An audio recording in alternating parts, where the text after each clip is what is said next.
बिस्मिल्लाहिर्रहमानिर्रहीम रब्बि इश्रह ली सदरी वयस्सिर ली अमरी वाहलुल उक़दतम मिन लिसानी यफ़क़हू क़ौली। अस्सलामु अलैकुम वरहमतुल्लाह। मैं सलमान रशीद आपके साथ हूँ और आज का जो टॉपिक है वो है कार्बन डाइऑक्साइड फायर एक्सटिंग्विशर।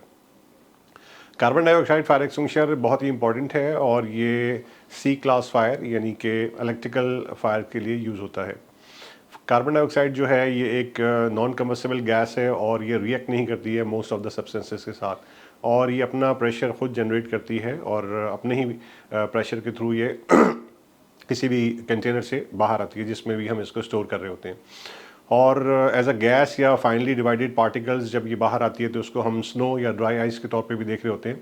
और ये इलेक्ट्रिसिटी को कंडक्ट नहीं करती है, तो इसलिए एक बड़ा अच्छा मीडियम है जो हम एनर्जाइज इलेक्ट्रिकल इक्विपमेंट के लिए यूज़ कर रहे होते हैं। और सबसे बड़ी बात कि कोई रेजिड्यू भी नहीं छोड़ती है, यानी जिस तरह से आप पाउडर, फोम और वाटर को यूज़ करते हैं तो वो एरिया में मौजूद रहता है और आपको क्लीन अप की कॉस्ट देनी पड़ती है, लेकिन इसमें कोई क्लीन अप कॉस्ट नहीं है और ये बिल्कुल ही कहना चाहिए कोई भी रेजिड्यू नहीं छोड़ती है, तो इसलिए क्लीन अप कॉस्ट आपकी बच जाती है।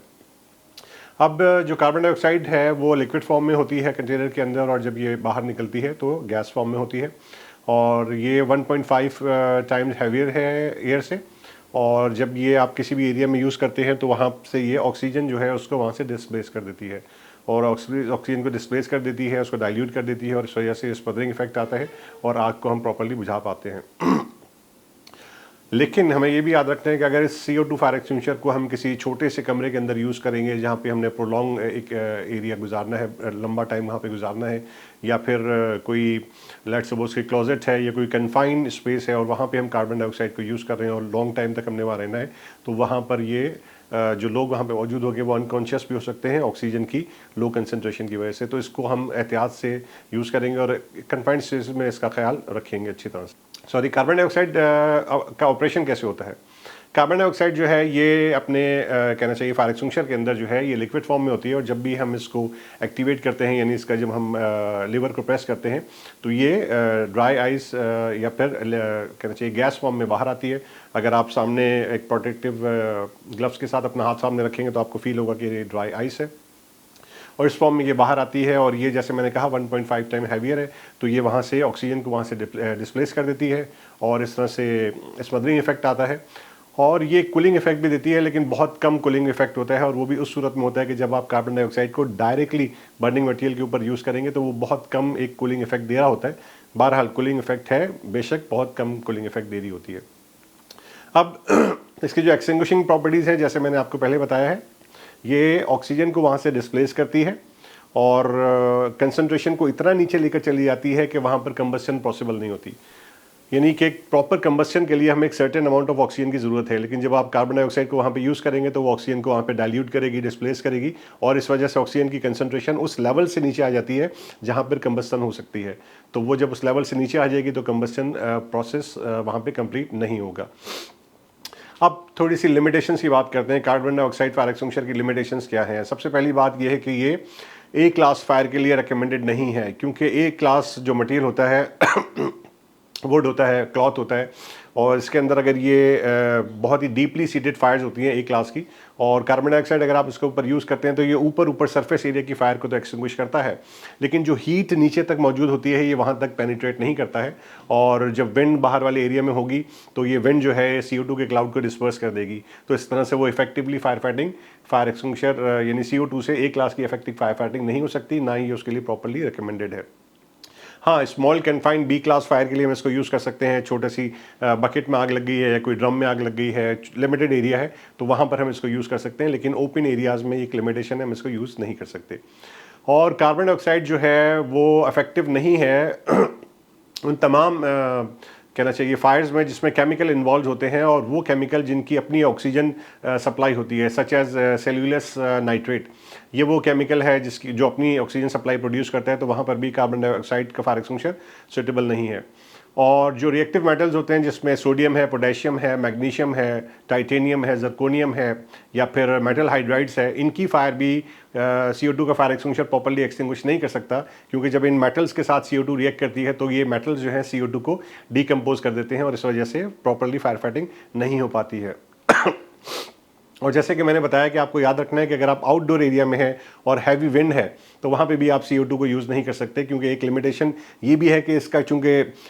थ्रो रेंज जो है इसकी बहुत कम होती है, 3 से 8 फीट का डिस्टेंस होता है, आपको बहुत करीब जाना पड़ता है आग के, और अगर विंडी एरिया है तो तमाम CO2 को डिस्पर्स कर देगा वो विंड, और प्रॉपरली फायर फाइटिंग नहीं हो सकती। तो ये इसकी लिमिटेशन है CO2 फायर एक्सटिंग्विशर की। जो व्हील्ड यूनिट्स हैं CO2 फायर एक्सटिंग्विशर के वो 9 kg में भी आते हैं, 30 kg में भी आते हैं और 50 kg में भी आ रहे होते हैं, और इनका ऑपरेशन बिल्कुल इसी तरह से है जैसे हम CO2 फायर एक्सटिंग्विशर का कर रहे होते हैं। इसके अंदर तकरीबन 15 फीट की होज़ होती है जिसको आपको पहले से एक्सटेंड कर लेना होता है, और एक्सटेंड करने के बाद जैसे CO2 फायर एक्सटिंग्विशर का ऑपरेशन है इसी तरह से आप ये यूज़ कर रहे होते हैं। और इनकी जो बड़ी ट्रॉलीज़ हैं यानी कि 9 kg हो गई, 30 kg या 50 kg की, ये आपको इंडस्ट्रियल यूनिट्स के अंदर या इंडस्ट्रियल फैसिलिटीज़ के अंदर आपको ज़्यादातर मिलेंगी। तो इस तरह से ये व्हील यूनिट्स में काम आती हैं। अब एक्सटिंग्विशर का डाटा, CO2 फायर एक्सटिंग्विशर का जो कलर कोड है वो ब्लैक है, तो हो सकता है फायर एक्सटिंग्विशर आपका रेड कलर का हो, लेकिन उसके ऊपर जिस तरह से हमने पहले बताया था, बात की थी, ऊपर तकरीबन 15 to 10% जो है आप उसको कलर कोड देंगे ब्लैक का। इसका जो ऑपरेटिंग प्रेशर है वो हाई है, 55 बार है, तो जब हम इसको यूज़ करते हैं तो एक बहुत तेज़ साउंड आती है, तो अक्सर लोग घबरा जाते हैं इसकी साउंड से, लेकिन इसकी साउंड सिर्फ हाई इसलिए है कि इसका ऑपरेटिंग प्रेशर ज़्यादा है 55 बार है। और टेस्ट प्रेशर जो फैक्ट्री टेस्ट प्रेशर है उसको मल्टीप्लाई बाय 3, उससे ज़्यादा नहीं होना चाहिए। हॉरिजॉन्टल रेंज जैसे मैंने आपको बताया कि 3 फीट से 8 फीट तक की है, बहुत कम इसकी रेंज है, आपको आग के बहुत करीब जाना पड़ता है। जो इसका डिस्चार्ज टाइम है वो 8 से 30 सेकंड तक वेरी करता है, 8 सेकंड से लेके 30 सेकंड्स तक आप इसको यूज़ कर सकते हैं। और इसकी हाइड्रो टेस्टिंग का जो इंटरवल है एज़ पर NFPA 10 चैप्टर 8 वो 5 ईयर्स का है, तो हर 5 ईयर्स के बाद आपको इसको हाइड्रो टेस्टिंग के लिए भेजना है, और आफ्टर हाइड्रो टेस्टिंग उसके ऊपर इम्बोज करेंगे सील को कि हाइड्रो टेस्ट इस ईयर में हुआ है, फिर रिफिल करके दोबारा से आपके पास भेजेंगे। अब आते हैं प्रोज और कॉन्स यानी एडवांटेज और डिसएडवांटेज की तरफ। तो पहला एडवांटेज क्या है कि ड्यूल पर्पस है, यानी कि class B small confine B class fire, और क्लास C के लिए तो बिल्कुल एनर्जाइज इलेक्ट्रिकल इक्विपमेंट के लिए बेहतरीन फायर एक्सटिंग्विशर है।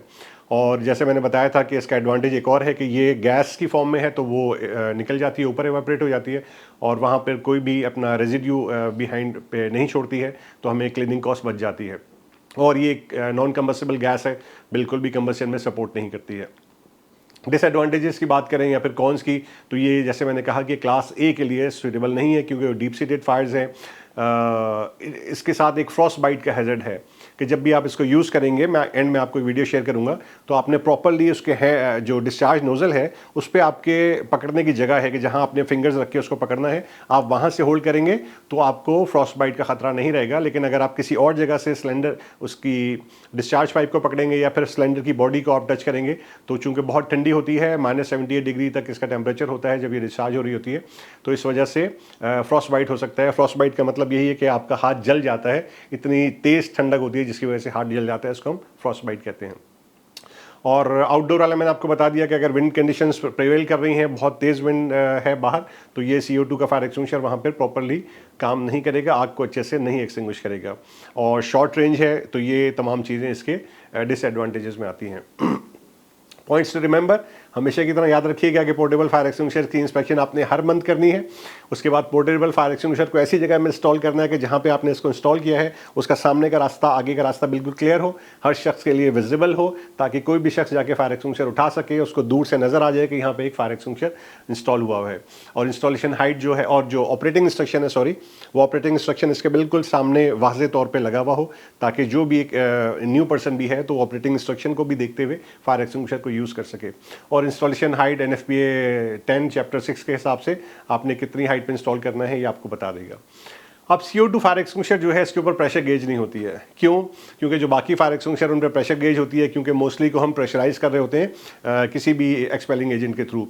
नाइट्रोजन होती है, CO2 होती है। CO2 फायर एक्सटिंग्विशर के अंदर CO2 जो है वो लिक्विड शेप में होती है, तो जाहिर बात है इसका कोई प्रेशर गेज नहीं होगा। इसको जब भी हम टेस्ट करते हैं तो इसको हम वेट करके टेस्ट कर रहे होते हैं, और ये वेट हमें बताता है। तो सिलेंडर का टेयर वेट जो है और फुल वेट जो है CO2 का, वो उसके ऊपर इम्पोज होता है। जब भी आप टेयर वेट को देखेंगे उसके सिलेंडर के कॉलर के ऊपर, तो आपको टेयर वेट नज़र आ जाएगा। तो टेयर वेट में से आप कहना चाहिए उसका CO2 का वेट निकाल लें तो आपके पास वज़न आ जाएगा। सॉरी, फुल वेट को निकाल लें तो आपके पास CO2 का वेट आ जाएगा। तो ये तो एक तरीका हुआ कि CO2 फायर एक्सटिंग्विशर को आप टेस्ट कैसे करते हैं, चेक कैसे करते हैं, इसका वजन कैसे करते हैं। दूसरी चीज़, इसको रिफिल कब करेंगे, तो इसके लिए भी NFPA हमें गाइडेंस देता है और NFPA 10 बताते हैं हमें कि जब भी फायर एक्सटिंग्विशर में CO2 गैस जो है, CO2 फायर एक्सटिंग्विशर में जो CO2 गैस है, अगर इसका वजन 10% से ज़्यादा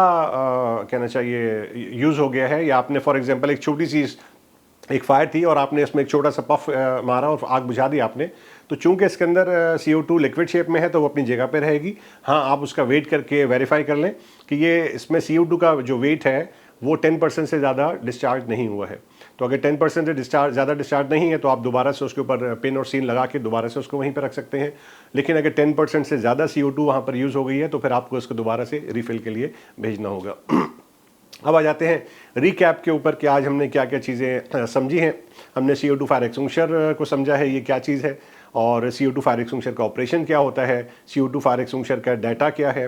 प्रोज एंड कॉन्स के बारे में हमने पढ़ा है। कार्बन डाइऑक्साइड होज असेंबली कंडक्टिविटी में आपको बताना भूल गया कि जो CO2 फायर एक्सटिंग्विशर है, इसकी जो होजेस होती है इनका कंडक्टिविटी टेस्ट होता है कि ये प्रॉपरली हमें इंश्योर हो जाए इस टेस्ट के बाद कि ये जो होज इस फायर एक्सटिंग्विशर के साथ लगी हुई है ये नॉन कंडक्टर है। ये कंडक्टिविटी टेस्ट का मकसद यही होता है कि जो होज लगी हुई है ये सर्टिफाइड है, ये नॉन कंडक्टर है, ये इलेक्ट्रिसिटी को आप तक पास नहीं करेगी। अदरवाइज अगर ये कंडक्टर बन गई या ये प्रॉपरली अपना टेस्ट पास नहीं करेगी तो आपको इलेक्ट्रिकल शॉक लग सकता है इसके इस्तेमाल से भी। फिर CO2 फायर एक्सटिंग्विशर और प्रेशर गेज का हमने बताया कि इसमें CO2 में फायर एक्सटिंग्विशर में प्रेशर गेज क्यों नहीं होती है। उसके बाद रिफिलिंग क्राइटेरिया मैंने आपको बताया था और साथ साथ CO2 की ट्रॉलीज़ का भी बताया था। तो ये हो गया जनाब सारा CO2 फायर एक्सटिंग्विशर का। और ग्लिम्स ऑफ अपकमिंग वीडियो, तो नेक्स्ट वीडियो जो मेरी आएगी वो ड्राई पाउडर फायर एक्सटिंग्विशर के बारे में आएगी। याद रखिएगा, ड्राई केमिकल के बारे में बता चुका हूँ, अब ड्राई पाउडर फायर एक्सटिंग्विशर के बारे में आएगी, उसका ऑपरेशन कैसा होता है, उसके एजेंट कौन कौन से हैं जो हम यूज़ करते हैं ड्राई पाउडर फायर एक्सटिंग्विशर में, फिर एक्सटिंग्विशिंग एजेंट्स की जो प्रॉपर्टीज़ हैं वो क्या है, उसकी एक्सटिंग्विशिंग प्रॉपर्टीज़ क्या हैं, वो किस तरह से आग बुझाता है ड्राई पाउडर, फिर उसके बाद उसके प्रोज एंड कॉन्स अगर हमें कुछ मिल गए, और उसके बाद पॉइंट्स रिमेंबर है कि हमने किन चीज़ों को याद रखना है। तो ये सारी चीज़ें अच्छी तरह से समझ लीजिए, अपने दोस्तों को भी अच्छी तरह से बताइए, अच्छे से पोर्टेबल फायर एक्सटिंग्विशर की इंस्पेक्शन करिए, अपना ख्याल रखिए। थैंक यू वेरी मच, अल्लाह हाफ़िज़। ये CO2 यानी कि कार्बन डाइऑक्साइड का फायर एक्सटिंग्विशर है। इसका हॉर्न बहुत बड़ा होता है और इसमें एक ज़रूरी इंपॉर्टेंट चीज़ आपको बताने की है कि इसके अंदर CO2 जो गैस है वो लिक्विड फॉर्म में होती है। जब ये बाहर निकलती है तो इसका टेम्परेचर बिल्कुल लो हो जाता है और ये -72 तक पहुंच जाती है। तो अगर आप इसको इसकी इस होज से पकड़ेंगे या फिर इस जगह से हॉर्न से पकड़ेंगे या इसकी बॉडी को हाथ लगाएंगे तो आपको फ्रॉस्ट बाइट हो जाएगा। तो इसका तरीकाकार ये है कि आपको इसको इस जगह से पकड़ेंगे और फिर वही पास वाली टेक्निक, कोई भी फायर एक्सटिंग्विशर आपने यूज़ करना है, आप पास की टेक्निक को यूज़ करेंगे और पास की टेक्निक को यूज़ करते हुए आप इसको अच्छे तरीके पे एक्सटिंग्विश कर देंगे।